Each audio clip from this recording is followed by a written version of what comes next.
This video is sponsored by Premium Sound, one of the UK's premier dealers located in Kensington, London, with an online store carrying a comprehensive inventory to cater for a variety of needs. For more details, click the link in the description.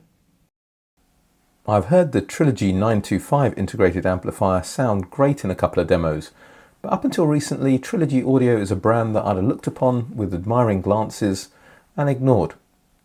The 925 is a zero feedback design with a pure Class A triode tube input stage married to a MOSFET and bipolar bridge transistor output stage. It retails for just under £17,000.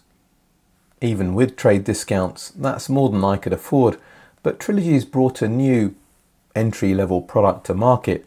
The 921 integrated retails for £5,995. I've known that this product was in development for a few years. Now that it's out, the reason I was jumping up and down to review it was if it remains true to Trilogy's values, it could be something very special. Trilogy occupies a similar space in the UK as Accuphase does in Japan, less well known than Denon, Marantz and Yamaha, but prized for its designs that focus on low feedback, short signal paths and premium parts. Trilogy and Accuphase share the same values. I know, £6,000 is not cheap, but this is truly a high-end brand with some merit. Nick Paulson, the designer and founder, has worked hard to bring the entry point of his brand down, and I'm fortunate enough to have some great speakers here from Alta Audio and Kerr Acoustics to put the 921 through its paces. So, let's crack on.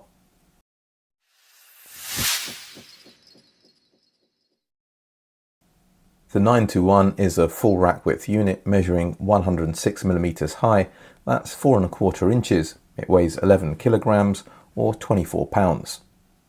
The chassis work is all you'd expect from a high-end brand. Thick panels of aluminium in a textured powder-coated finish with cutouts to lend some individuality and sophistication.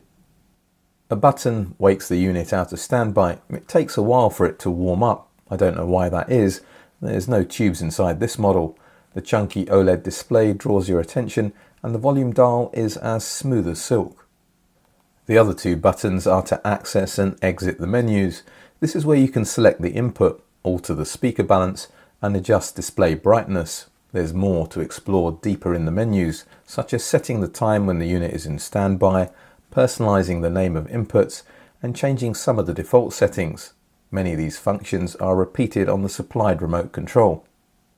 All the connectors on the back are of premium quality, 5 sets of RCA inputs and 1 set of outputs labelled SEN. There are no balanced XLR connections on this model. The speaker binding posts are at the book ends.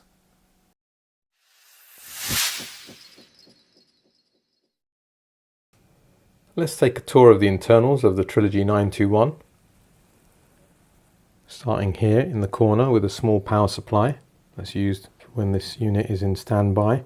There may be some AC inlet filtering going on there as well. That's the main power transformer. It's a custom design made for Trilogy. With a couple of interesting features, it has a Faraday shield between the primary and the secondary. That's used to suppress noise and interference. And the secondary coils themselves have dual windings. That's why you see 6 wires coming off the back of it. 3 feeding the left power amplifier module and 3 feeding the right power amplifier module.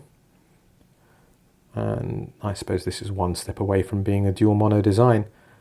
Nice generous size, 300 maybe 350 VA. There's no label on it, but yeah, that's nice and generous for an amplifier that's rated at 75 watts into 8 ohms. I'm sure that's a good quality part.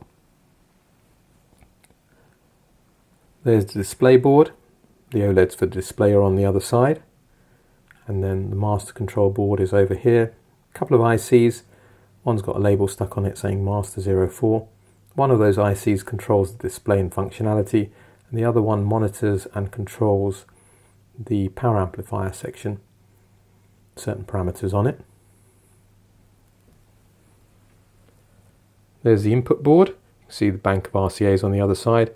Those red rectangles are input switching relays from Japanese manufacturer Nexum. There's a couple of ICs there that are again for system control, a handful of resistors, capacitors and transistors, all through-hole discrete stuff.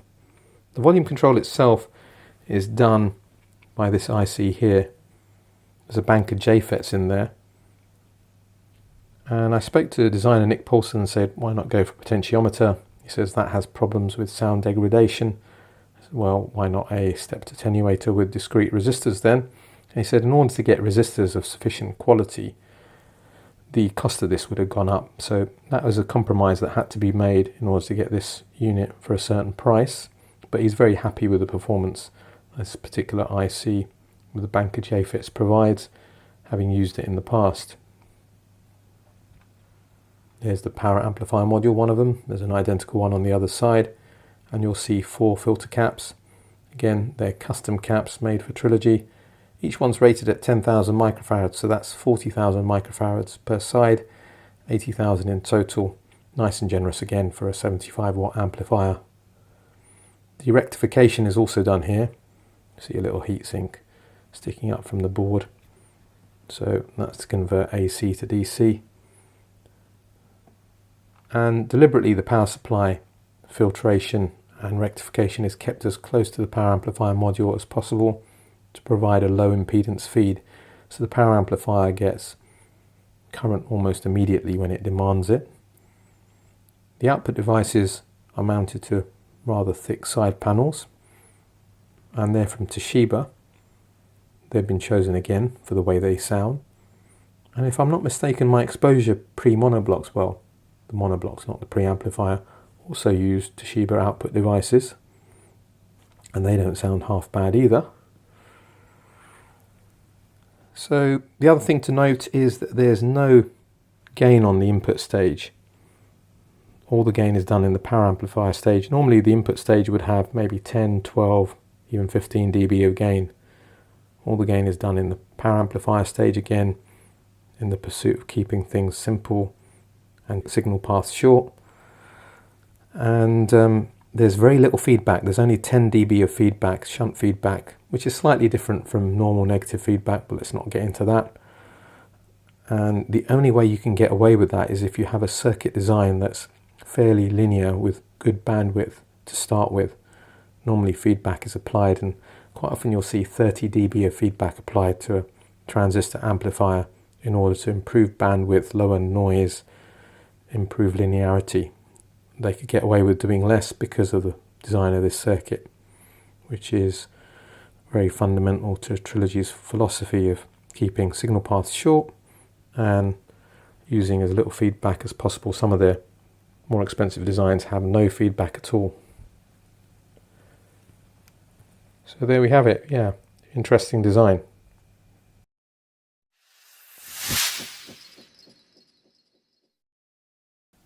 The Trilogy 921 has a sound that's hard to describe. I'm not saying that that's a bad thing. It can actually be a good thing, but it doesn't make my job as a reviewer any easier. So let me put it this way. Normally I tend to categorize products based on how they sound. There are important things to consider, such as scale and dynamics and how much information is pulled off recordings, but fundamentally I tend to categorize things based on their tonality. For example, the Audiolab 7000A is a very resolving amplifier for £1,099, but it has that typical Audiolab sound, which is a little dry and analytical. The Yamaha AS2200 sits in the same camp. The £3,749 AS2200 would be a great natural upgrade for someone who has an Audiolab 7000A, likes the sound but wants more detail, more grip and control over the speakers.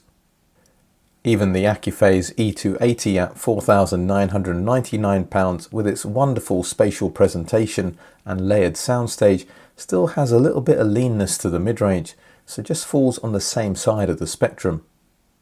There are amps that add some harmonic richness to the sound. I often refer to that as warmth. The Cambridge Audio AXA35 is still the best amplifier I've heard below £500, but it definitely adds some coloration to the sound.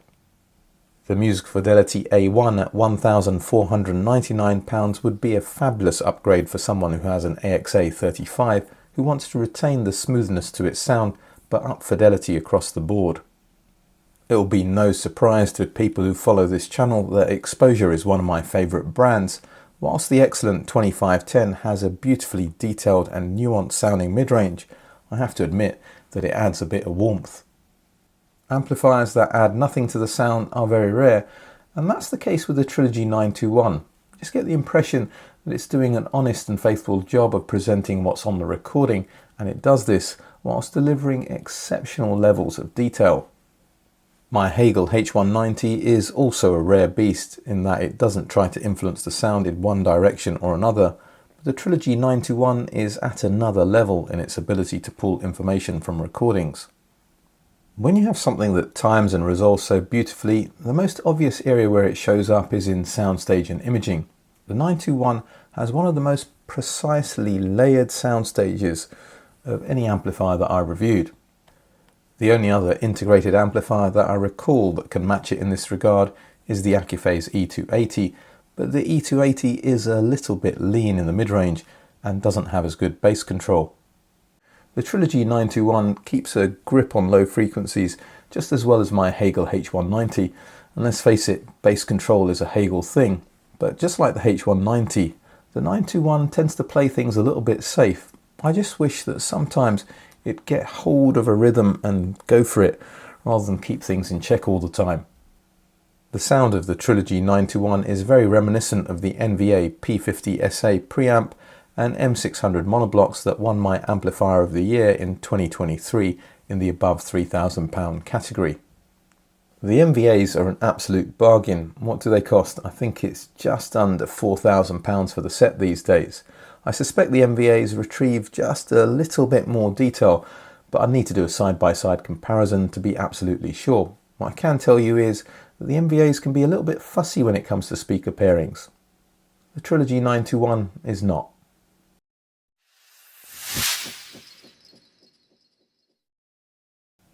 I love reviewing traditional amplifiers. You just place them in your system, connect the speaker cables, connect the interconnects, and away you go. There's no streaming modules to set up, no DACs to evaluate, just the amplifier. I think at around £2,000 to £3,000 is where I'd start pitching speakers to pair with this amplifier. And I'd love to have tried the ATC SEM 19s and the Neat Petite Classics. Overall, they're the two best all-round speakers that I've reviewed in that price range, and I'm not including near-field monitors. I anticipate the Trilogy 921 will do what it did with all the speakers that I tried, drive them without a problem and get out of the way so you can hear what the speakers are doing and not the amplifier. Naturally, a lot of listening was done with my Proact Response 1SCs, but I suspect a lot of other good quality traditional British monitors will be a great pairing with this Trilogy amp. There's something special about the mid-range of the 1SCs. I personally prefer to pair them with amplifiers that just add a little bit of warmth, like my vintage Exposure 21 pre and monoblocks, but I really did appreciate how the 921 was able to bring out the best qualities of my Proacts. The Alta Audio Alyssa speakers that I recently reviewed upped the game from my 1SCs in all aspects of performance, resolution, scale and dynamics. Performance improvements come at a price. Those speakers are £5,000. Well, I do tell people not to upgrade in bite sizes. The combination of Trilogy amplification and Alta Audio transducers is fantastic. It's the ability to hear so deep into recordings whilst everything sounds perfectly natural. It takes performance of my vintage Exposure Proact system to another level in all areas, bar one. My old gear has more get up and go, that toe tapping quality. The Alyssas weren't my favourite combination with the 921 though. That accolade goes to the Kerr Acoustics K300 Mark III speakers that retail for £6,395 in the standard finish. Yeah, you've guessed it, you're going to have to wait for the upcoming review on the K300s for the reasons why.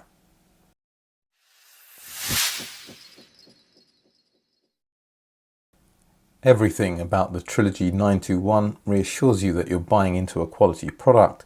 The styling, the way it's constructed, and just the feel when you interact with the device. You get the impression that it will serve you well for decades. This amplifier is about excellent resolution, impeccable timing, and removing sonic footprints or coloration from your hi-fi chain. In those areas, I found very little that can match it for the price. I'd like a little bit more scale and dynamics, and if that meant giving up a little bit of control for that liberation, it's a trade that I'd be willing to take. And that's the reason why I'm pulling it back from my top award, but make no mistake, this is one of the finest amplifiers you can buy for the money, and that's why the Trilogy 921 integrated amplifier gets a very highly recommended from this channel. The Trilogy 921 is what I'd consider to be a very stylish bit of kit. But what products do you love the styling of and the reasons why? Please let me know in the comments section. All that remains for me to say is if you like what I'm doing with this channel, you want to see it grow, and assuming you haven't done so already, please like, share, subscribe, hit the bell notification. You may want to check me out on Patreon. There's a couple of consultancy tiers you can access there if you think I can help you on your audiophile journey. Also check out the ABA Club on Patreon for some great ways to interact with me and fellow Patreons. But for today, for now, a British audiophile, signing off.